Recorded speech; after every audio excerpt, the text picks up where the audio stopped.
Waterloo, gateway to the southwestern commuter belt, the New Forest, the West Country, and the Isle of Wight. By the mid-60s, Waterloo is the last major bastion of steam in the capital, and enthusiasts flock to see BR Standards and bullied Pacifics.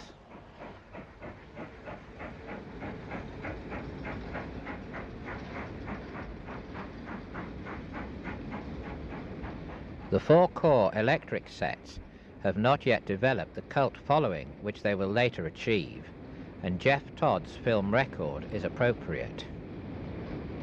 Generations of holidaymakers and enthusiasts have passed through Waterloo en route to the Isle of Wight, and we will make the same journey.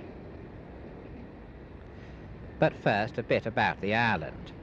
It is diamond-shaped, some 20 miles wide by 13 deep.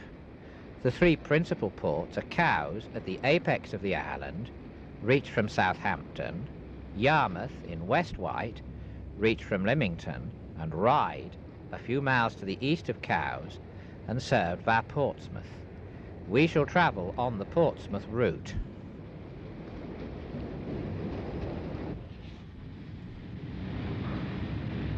As we head for Portsmouth, we discover that we are in the strong country.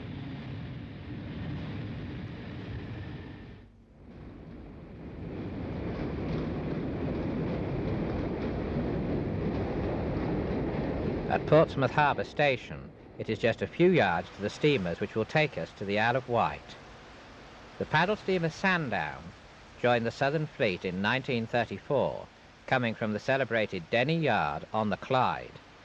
Her maiden voyage was appropriately from Portsmouth to her named town of Sandown, but she was ordinarily employed on the Ryde services. She could accommodate 900 passengers and was capable of 14.5 knots. When Jeff Todd filmed her in 1965, she was nearing the end of her life and was to be withdrawn the following year. During the war, the Sandown and her sister ship, the Ryde, were taken over by the Admiralty for service as minesweepers.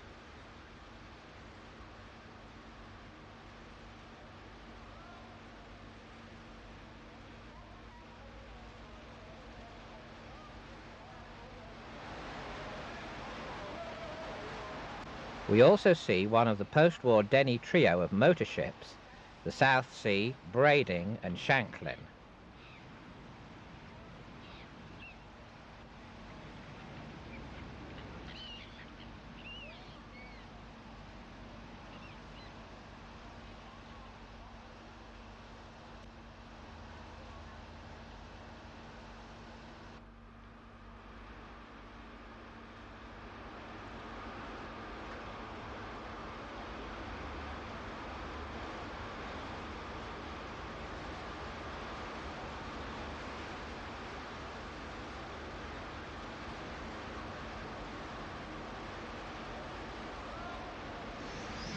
Until the 1960s, the combination of the Adams O2 tank, such as 33 Bembridge, and the graceful paddle steamers made Ryde Pier Head a magnet for steam lovers.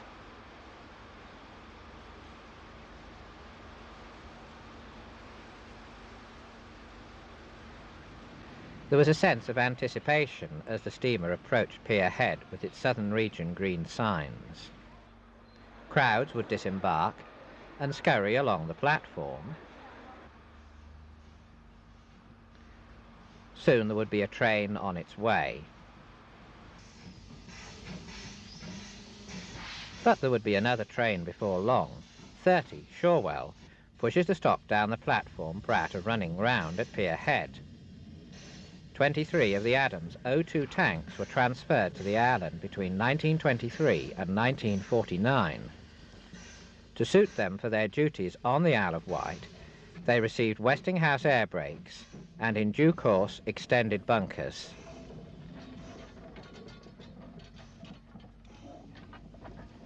There was plenty of activity at Pier Head, with stock backed out, locos running round, then backing the stock partway into the platform to water, and finally propelling it in. Well into the 1960s, the engines were kept in lovely condition.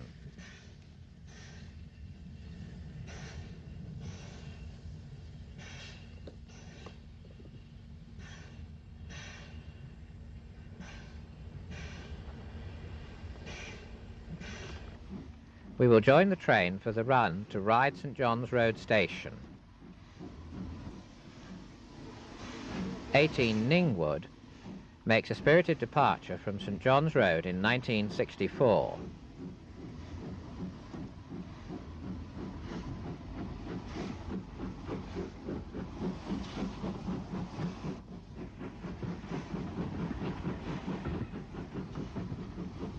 With the demise of Newport Shed, St John's Road looked after the loco fleet. The works were on the opposite side of the line.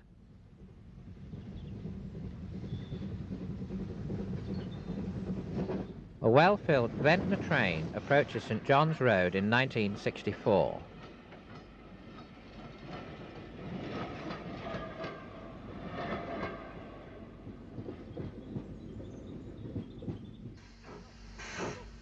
"35 Freshwater, one of two 044 tanks to carry motor fittings, departs for Pier Head.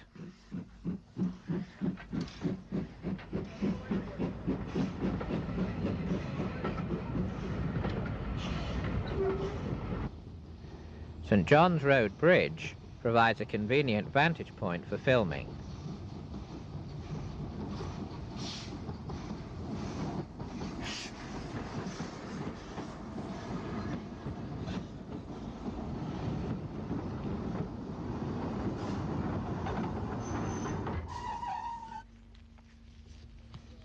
"26 Whitwell comes off shed at St John's Road.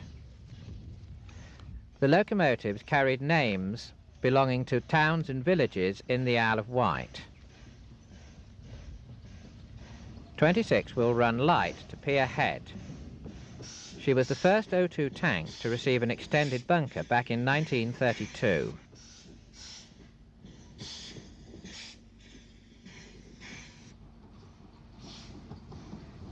Number 32 Bonchurch is in her last season as she enters St John's Road en route to Pier Head in 1964. This film record is from John Laird.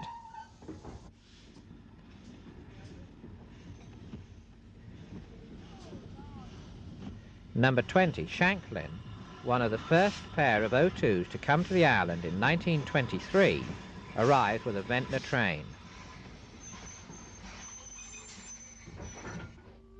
At the other end of the station, another service leaves for Pier Head.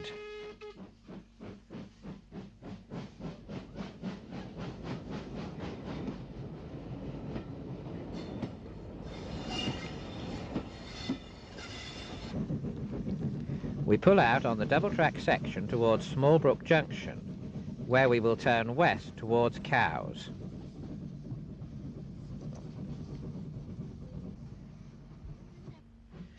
"26 Whitwell loose shunts her coaches down the platform prior to running round.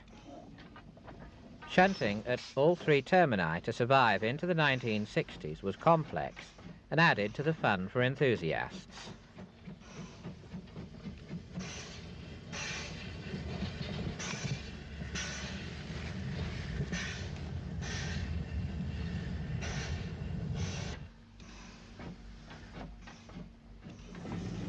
Stock was gravity shunted back into the platform, and the locomotive would follow in to couple up.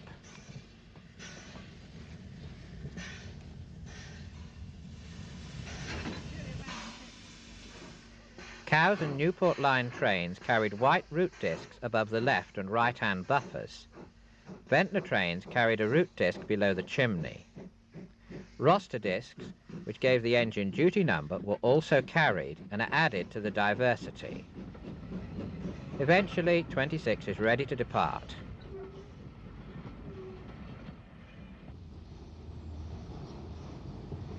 Number 22, Brading, arrives with another service.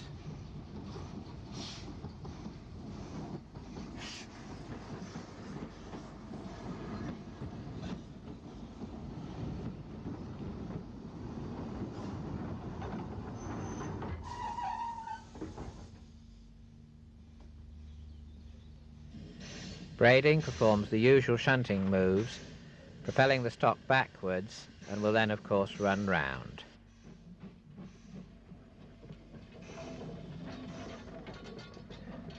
With years of use, many of the root discs had become rather grimy and weathered.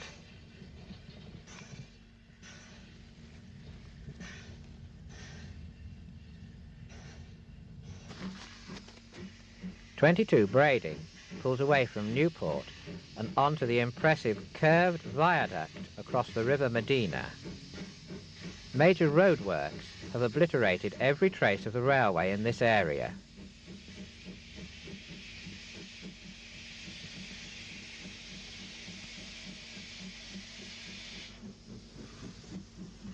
The Sandown route diverged to the right at the far end of the viaduct.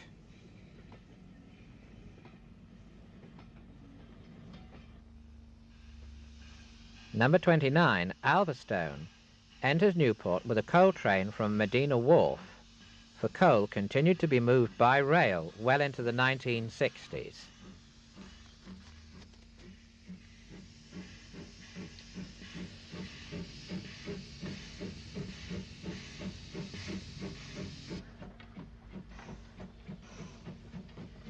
"29 has a good deal of shunting to do.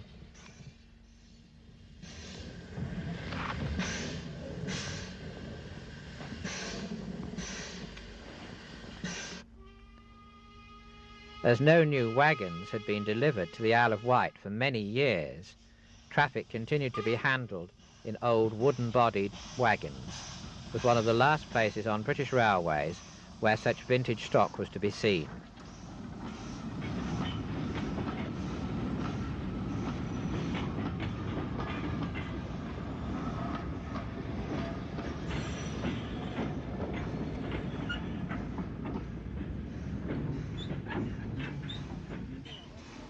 We returned to Ryde Esplanade in time to see a train departing for Pier Head.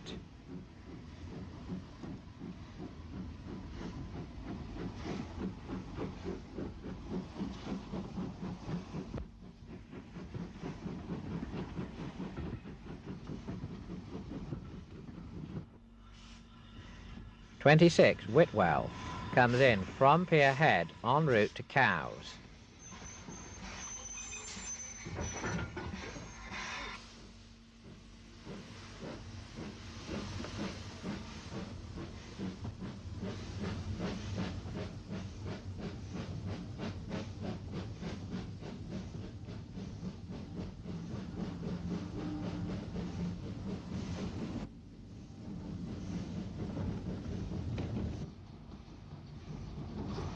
As 22 Braiding enters Esplanade, another journey is almost over.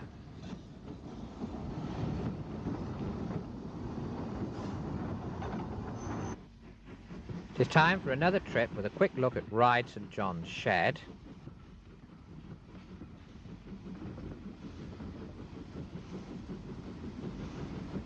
This time we will travel south to Wroxall on the Ventnor line. The Ventnor line was the busiest of the routes on the island.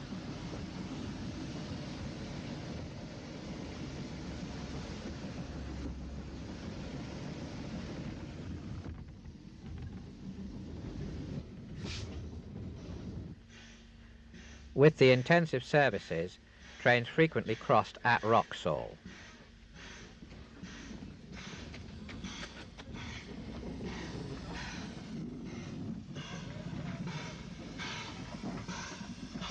Isle of Wight engine men needed the skills of county cricketers, as we discover.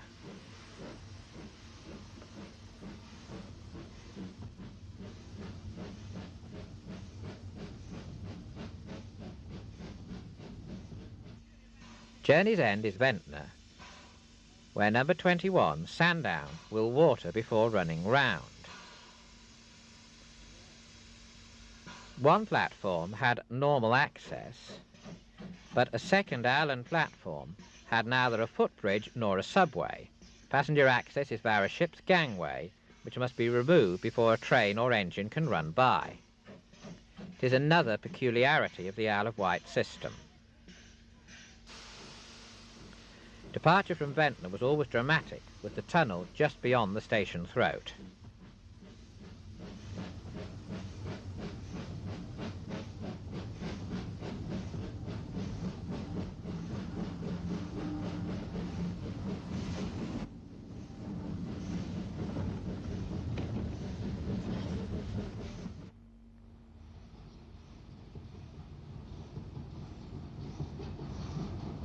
Number 29, Alverstone, bursts out of the single-bore tunnel through St Boniface Downs and into Ventnor Station.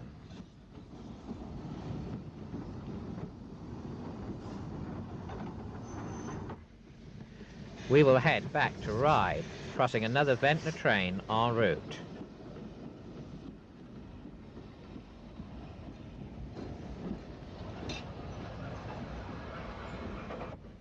At Ryde, we return briefly to the St John's Road overbridge.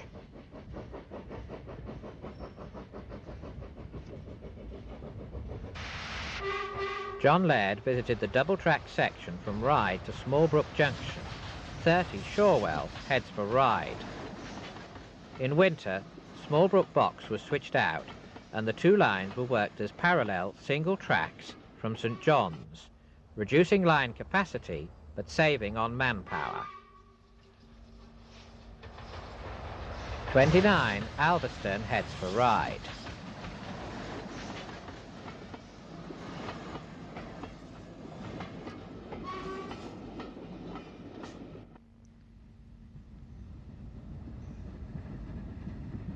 Number 35, Freshwater, was one of the last pair of O2s to come to the island in 1949 and is heading for Ventnor.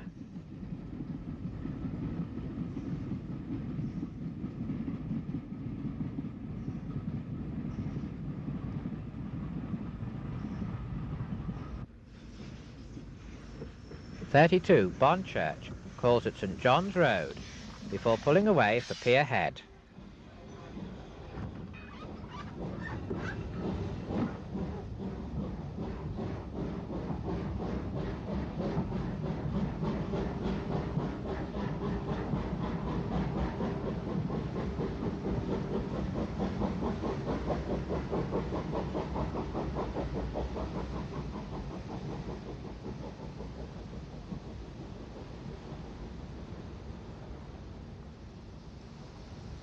After a glimpse of 17 Seaview on Shed, a coal train drifts slowly into St John's Station.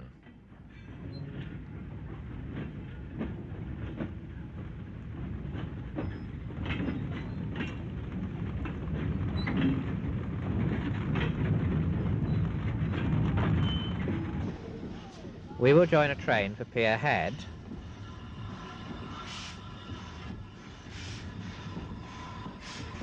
calling it Esplanade.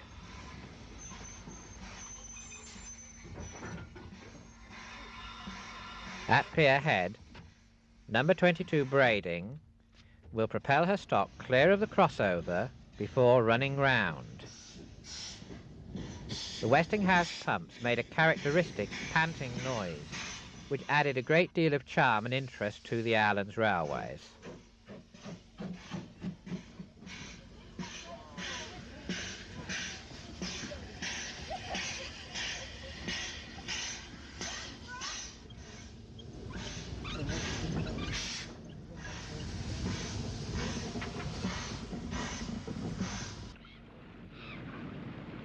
We journey back to 1953, when the passenger stock was in BR Carmin, as was the Ryde Pier tram.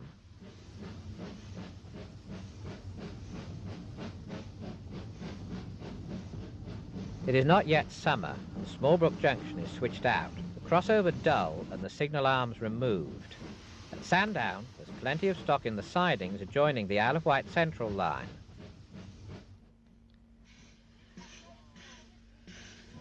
We cross an immaculate 24 Calbourne at Shanklin. We pause briefly at Wroxall.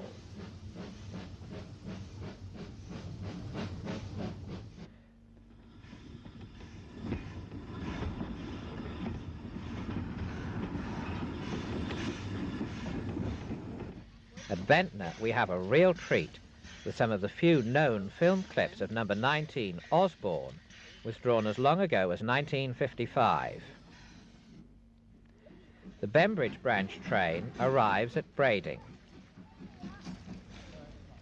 We'll run round.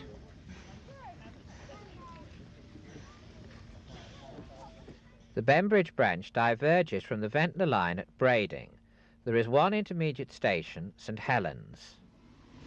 We will have a trip along the Bembridge branch, which opened in May 1882 and closed in September 1953.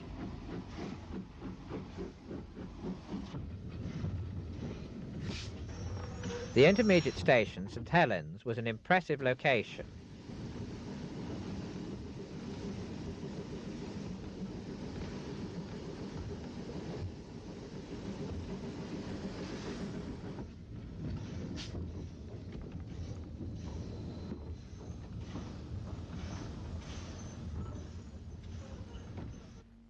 At Bembridge, space was limited, and a turntable was used at the buffer stop end of the loops instead of points to save space.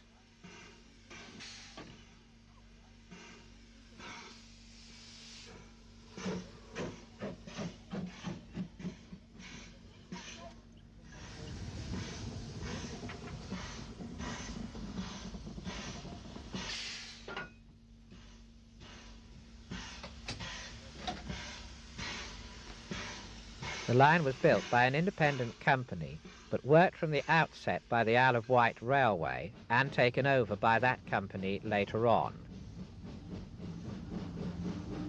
Our footplate trip shows the ventilation holes in the cab sheet just below the roof. We will take a trip over the Isle of Wight Central line from Sandown to Murstone Junction and Newport. The first station was Alverstone.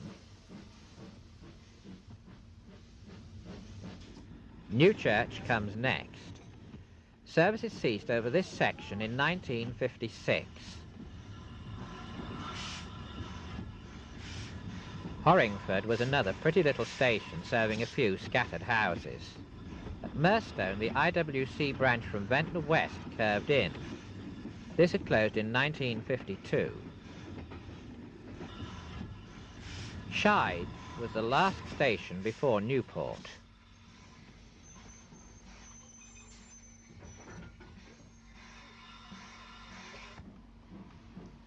The junction with the Ryde line at Newport was on the viaduct east of the station.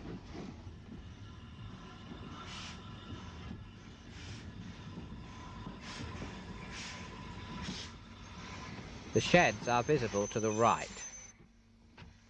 The Freshwater, Yarmouth and Newport Railway had been independent until 1923 and had an awkward junction at Newport involving trains reversing in or out of the station. The departure was on a sharp curve. Freshwater, due to close within a few months, looked dingy.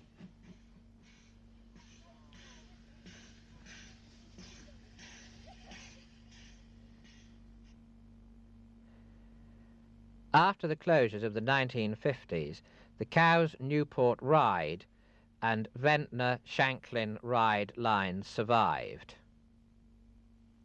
A growing number of enthusiasts were to visit the island, and modern forms of transport had made their appearance. The hovercraft terminal was at Esplanade Station. Esplanade provided a splendid vantage point to look out towards Pierhead Station. The pier trams were now in Southern Region green.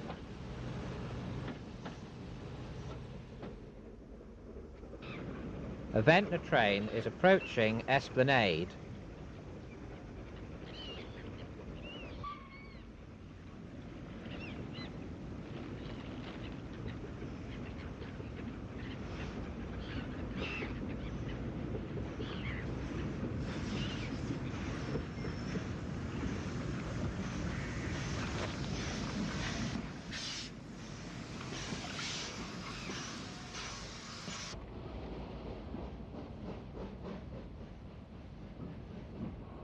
We'll take a brief look at St John's Road Shed. Sadly, many of the engines are now showing signs of age.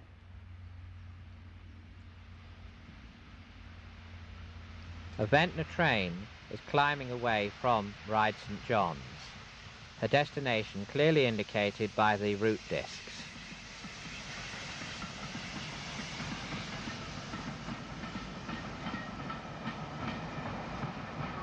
We cross another Ventnor train, this time with just one route disc.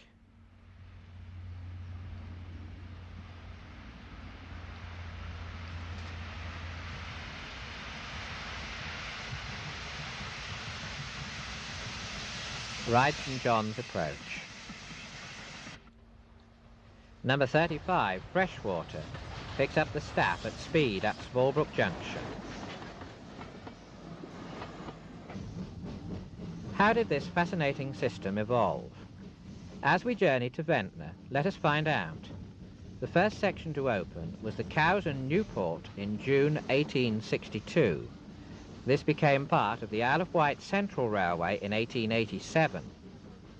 The Isle of Wight Railway opened from St John's Road to Shanklin in August 1864, but due to the tunnel near Ventnor, did not reach its southern terminus until 1866. The Ryde and Newport Railway connected with the Isle of Wight Railway and Cowes Line from 1875. It became part of the Isle of Wight Central. The Bembridge Line opened in 1882 and soon fell into Isle of Wight Railway hands. The line from Sandown to Murstone and Newport took 11 years to build, from 1868 to 1879, and became a part of the Isle of Wight Central. The central branch to Ventnor opened in 1900. The remaining line, the Freshwater, Yarmouth and Newport, had opened in 1889, but had a tempestuous relationship with the Isle of Wight Central. To add a final eccentricity, the section from Ryde St John's to Pier Head was built by the London and South Western and London, Brighton and South Coast Railways jointly, as the local companies seemed unable to find the funds. It was worked by the local companies, however. Jeff Todd has captured the activity at Ventnor in a series of scenes which recall the character of this unique station in its deep chalk cutting.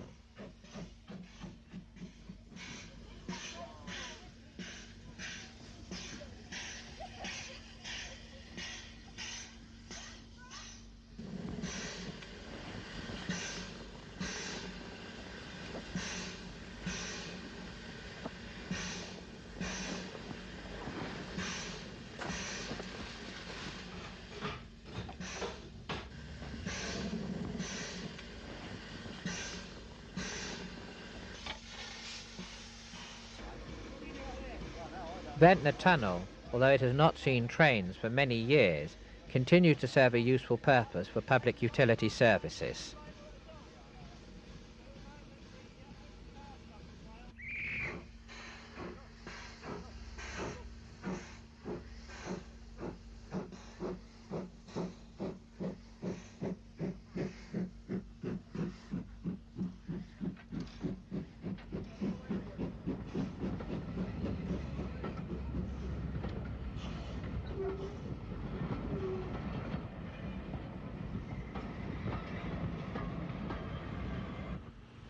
Back at Pier Head, the tram is shuttling to and fro.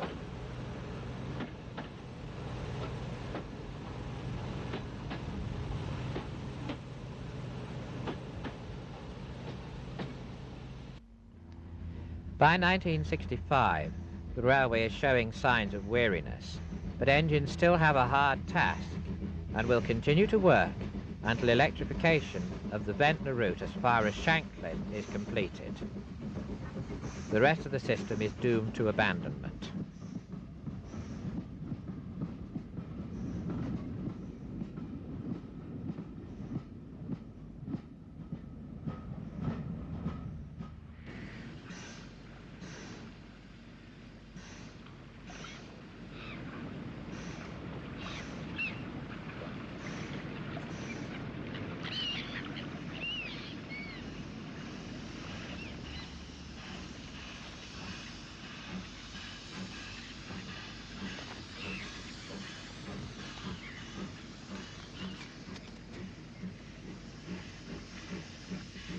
That the railways could continue for so many years with such vintage stock is a tribute to the railwaymen who worked the island's lines, and who, as well as being highly professional, were extremely friendly and considerate to visiting enthusiasts.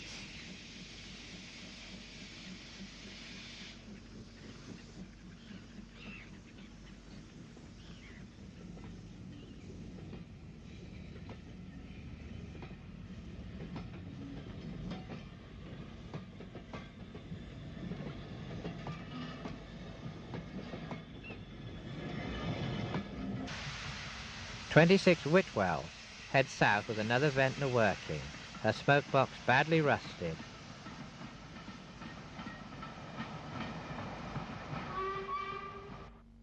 The double-track section as far as Smallbrook Junction is still well worth a visit.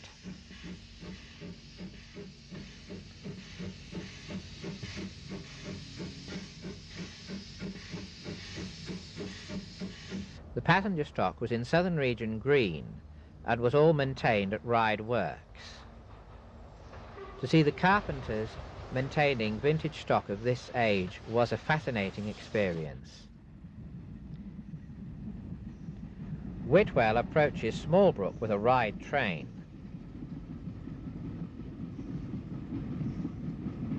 The signalman takes the staff as 28 Ashy passes by.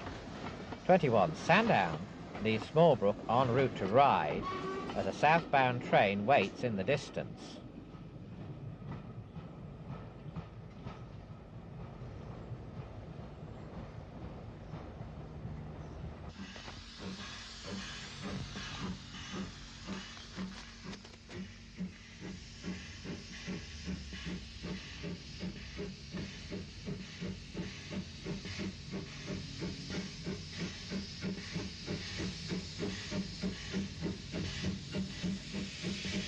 The Cows train, with number 30 Shorewell, diverges onto the Newport line at Smallbrook Junction.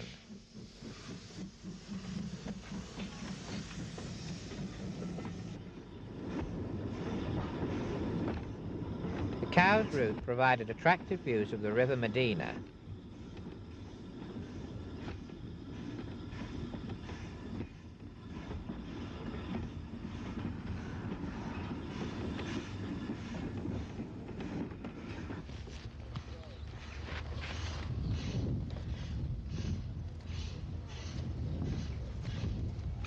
The footbridge at Cowes, which spanned the platforms, was not for passengers at all, but was to maintain a public right-of-way which crossed the station site.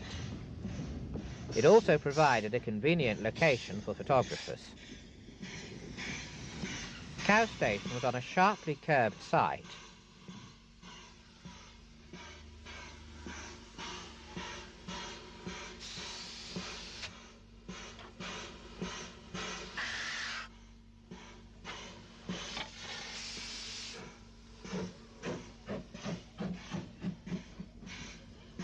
Once more, coaches are propelled out, but it will not be for much longer that we can witness these scenes.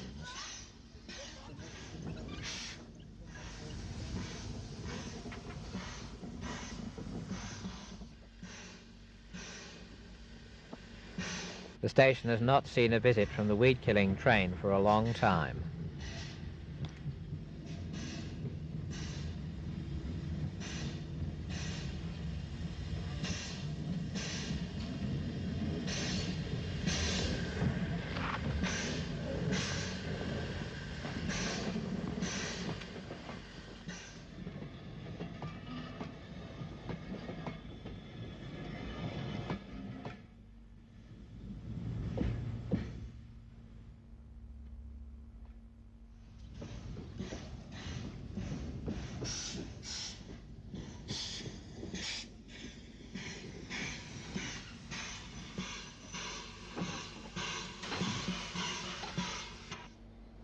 The station is approached by narrow streets, typical of Cowes, a quaint but delightful town.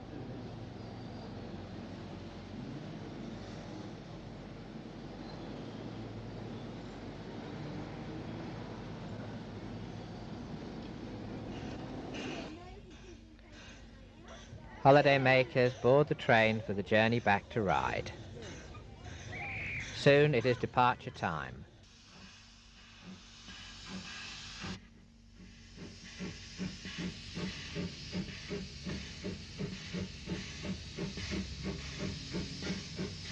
A 100 years of history on the Cowes line will soon be drawing to a close.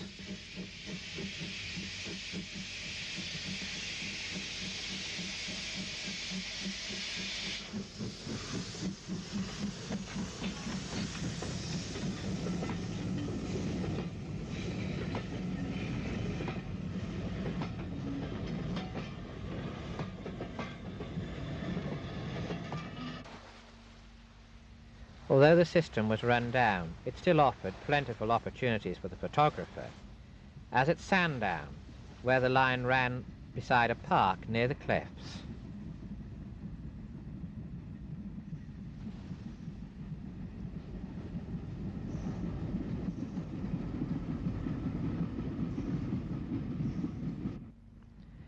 Pier Head was as fascinating as ever.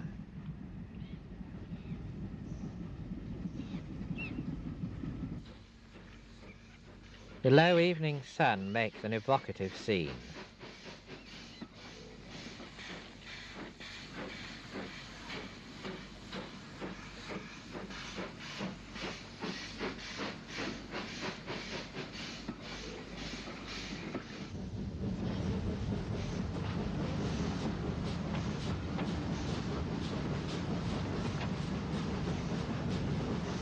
Once again we dive into the tunnel just beyond Esplanade Station.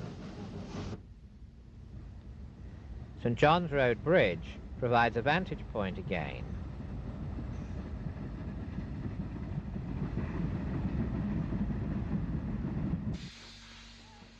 Turning the other way, we look to St John's Box and the bracket signal which controlled movements at the south end of the station. In summer, this had 2 main arms, in winter 4 arms when Smallbrook Junction was closed. We see it in its winter configuration. The signalman comes forward to pick up the single line token of an inbound train.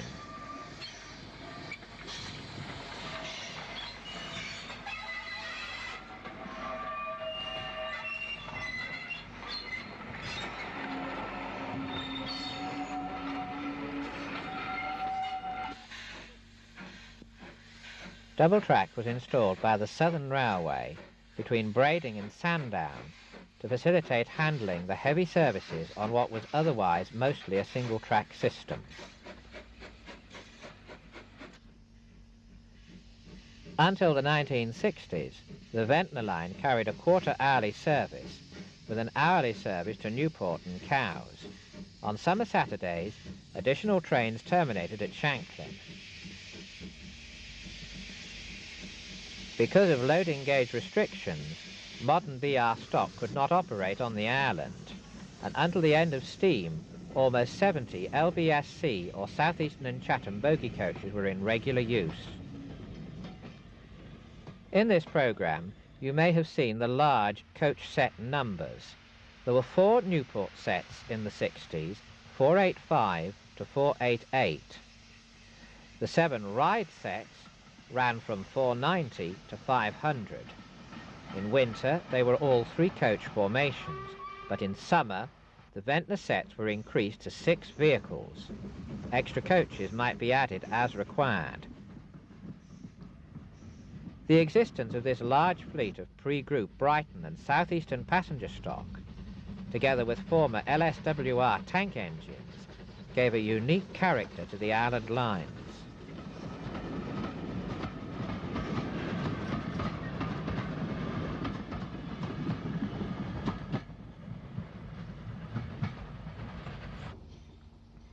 The road bridge at Wroxall provided an attractive vantage point as a train heads towards Ryde.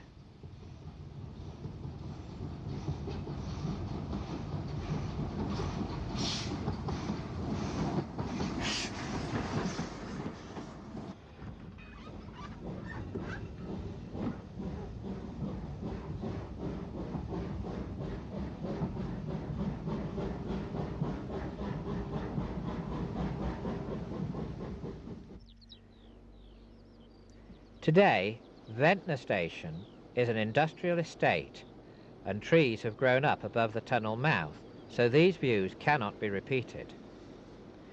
Until the 1960s, it was a busy, if quaint, station, which we explore from a variety of vantage points. One oddity was that many of the coal merchants had their offices in caves in the cliff face. Some of the caves remain in use today.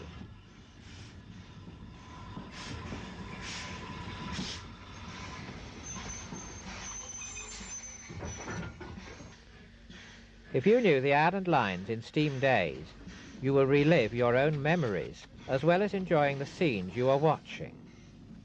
If your acquaintance with the Wight lines is more recent, this is what it was like. And it is thanks to the filmmakers, such as John Laird, Jeff Todd, and Derek Norman, that we can travel back in time as we have.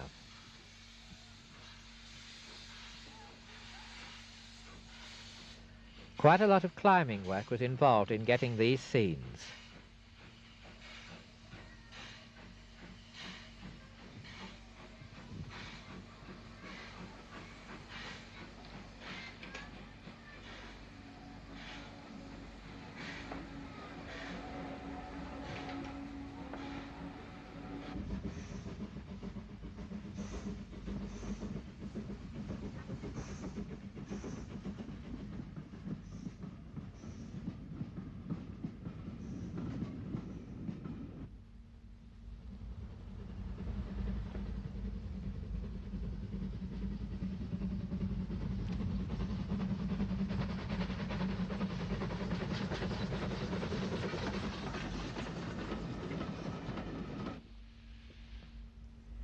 As a Ventnor train approaches Smallbrook Junction, we discover that a sleeper has been clamped across the rails of the now abandoned Cowes line. BR had proposed closure of the entire system, but this was wisely turned down due to the intolerable road congestion which would ensue. The Ryde Shanklin section was to remain, but the Cowes line closed in February 1966, and the Shanklin-Ventnor section that April.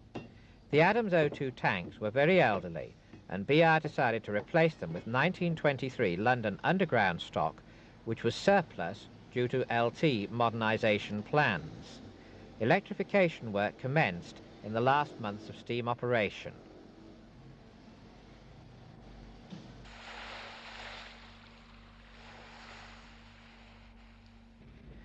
We will visit the Clapham area to see the new stock during trials prior to transfer to the island. The 1923 LT stock was marshalled into 4 or 3-coach sets, amusingly classified as 4 Vec or 3 Tis, recalling the Latin name for the Isle of Wight, Vectis.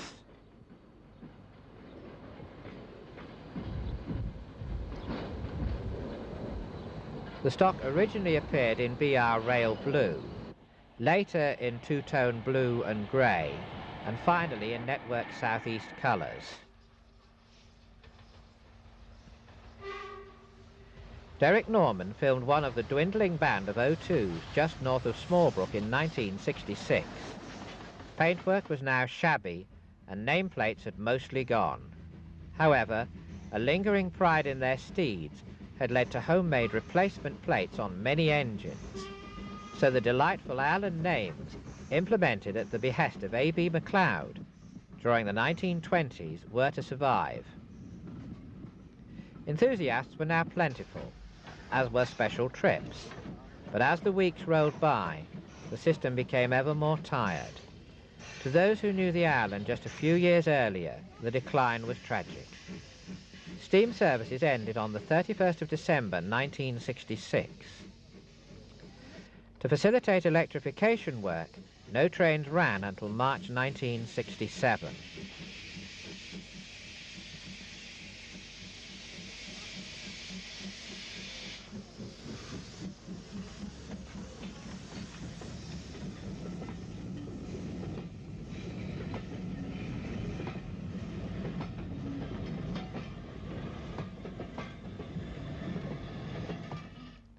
The new era dawns. Briefly, the paddle steamer Ryde could still be seen. The signal box survived at Ryde Pier Head for a while, and the station was still a hive of activity.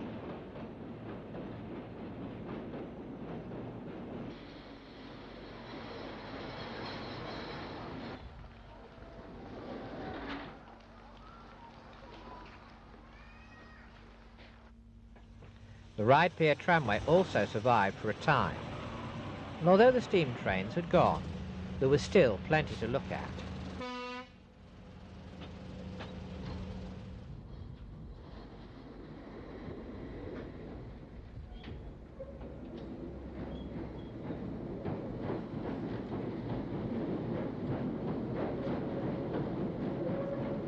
Semaphore signalling was still in use at Pier Head.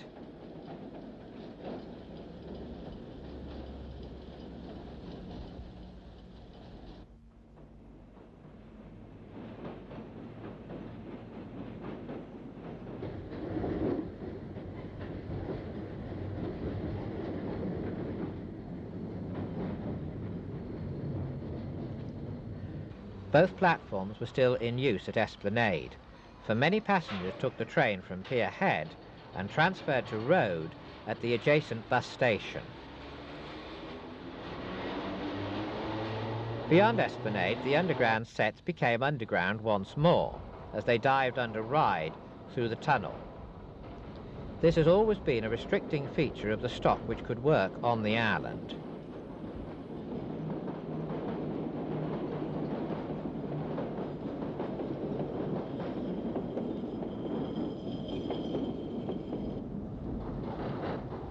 A 7-car formation approaches Sandown, which retained its signal box and the double-track section from Brading for a while.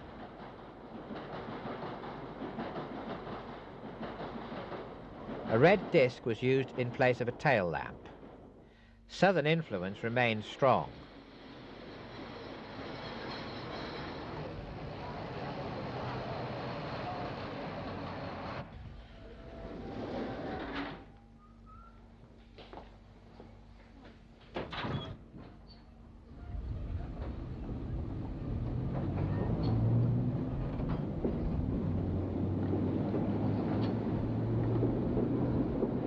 Steam had gone, but the railway had gained a new lease of life, and with 1923 underground stock, became a mecca for electric traction enthusiasts.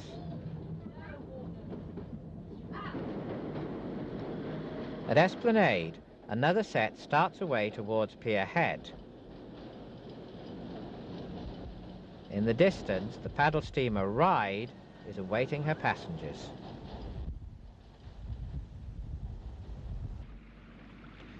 Much has changed, but Ryde was to delight enthusiasts for a little while to come.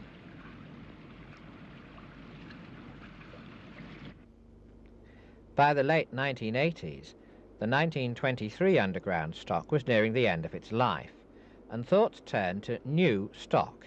In Ireland terms, this meant newer second-hand stock, and the choice fell upon 1938 underground stock, which was rapidly being replaced by LT. An impressive inauguration ceremony was arranged at Ryde Pier Head to welcome the new stock, which was resplendent in full Network Southeast colours. Needless to say, this included breaking of the ceremonial banner.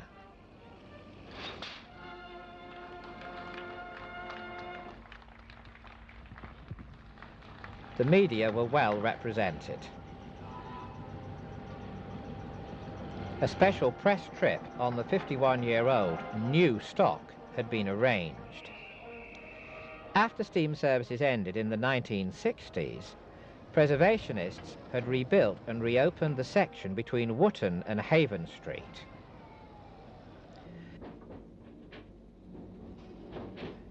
With friendly relations between Network South East and the steam railway, the preserved line was to extend to Smallbrook Junction, where a new station was to be built. An unveiling ceremony took place.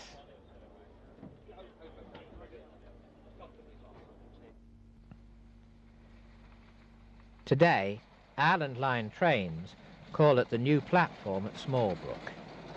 Passengers can make a convenient connection with the Isle of Wight steam railway services.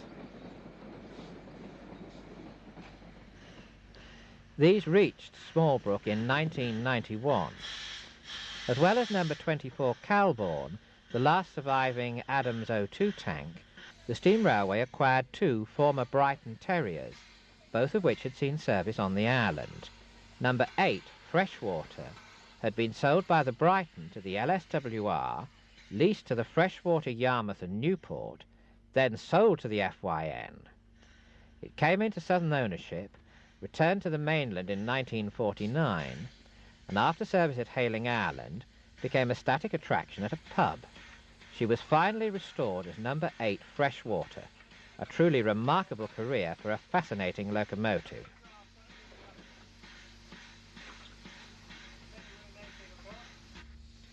As number 8 leaves Smallbrook, let us pay tribute to the amazing efforts of the preservationists who have made this all possible.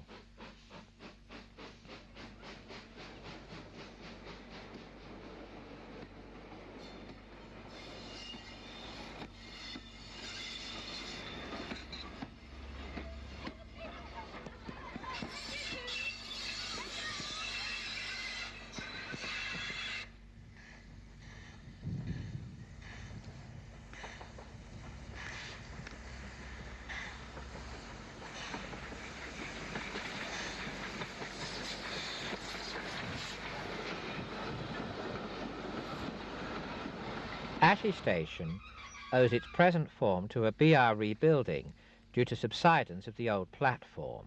The original Ryde and Newport Railway Station buildings still survive as a private residence. Haven Street, headquarters of the preserved line, in 1994.